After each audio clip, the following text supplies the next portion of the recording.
அனைவருக்கும் குருவடி சரணங்க. இன்றைய பகுப்பாய்வா வாழ்கங்கிற வார்த்தையை நம்ம அன்றாட வாழ்க்கையில் நம்ம நிறைய விஷயத்திற்காண்டி பயன்படுத்திகிட்டு இருக்கோம். அடுத்தவங்கள பெயர் சொல்லி அழைக்கும் போதும், அடுத்தவங்கள பாராட்டும் பொழுதும் இந்த வாழ்கங்கிற வார்த்தையை நம்ம பயன்படுத்திகிட்டு இருக்குங்க.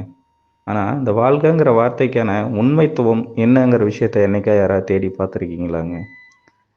எவனொருவன் தன் வாழ்க்கையின் கலையை முழுமையாக கற்றுக்கொள்கிறானோ அவனுக்கு மட்டும்தான் இந்த வாழ்கங்கிற பெயரை சூட்டி அழைச்சாங்க. வாழ்க்கை எனும் கலையை எவனொருவன் கற்றுக்கொள்கிறானோ அவனே தன் வாளின் கலையை முழுமையாக கற்றுக்கொள்கிறாங்க. ஒவ்வொரு நாளுமே தனக்குள் ஏற்படக்கூடிய மாற்றத்தை எவனொருவன் இந்த வாழ்க்கை எனும் வாளின் மூலம் கற்றுக்கொள்கிறானோ அவனே இந்த வாழ்க்கைங்கிற வார்த்தைக்கான முழு பொருத்தமாகவே அமைகிறாங்க.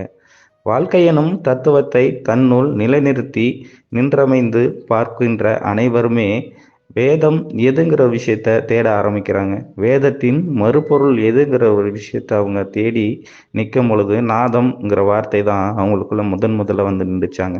நாதத்தை தேடி பார்க்கும் பொழுது நன் தமிழும் என்னுள் வந்து நின்றது. அந்நன் தமிழே வாழ்க்கை எனும் கலையை போதிக்க வந்த மிகப்பெரிய ஒரு வாளாய் என்னுள் நிலை பெற்றது அப்படிங்கிற விஷயத்த ஒவ்வொருத்தருமே உணர ஆரம்பிச்சாங்க.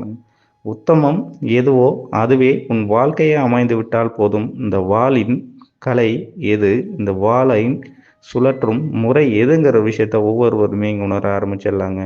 உதிர்வான எண்ணம் எதுவோ அதுவே உன் எண்ணமாய் மாறட்டும். வாளின் நிறம் எதுவோ அதுவே உன் வாழ்க்கையின் நிறமாக மாறட்டும்ட்டு இந்த வாழ்க்கை எனும் மேன்மைத்துவத்தை யாரெல்லாம் கற்றுக்கிறாங்களோ அவங்கள மட்டும்தான் இந்த வாழ்க்கை ப்ளஸ் வாழ்கங்கிற வார்த்தைக்கான முழுமைத்துவத்தையும் ஒவ்வொருவருமே உன்னதமாக உணர ஆரம்பிக்க முடியுங்க. அனைவருக்கும் குருவடி சரணங்க.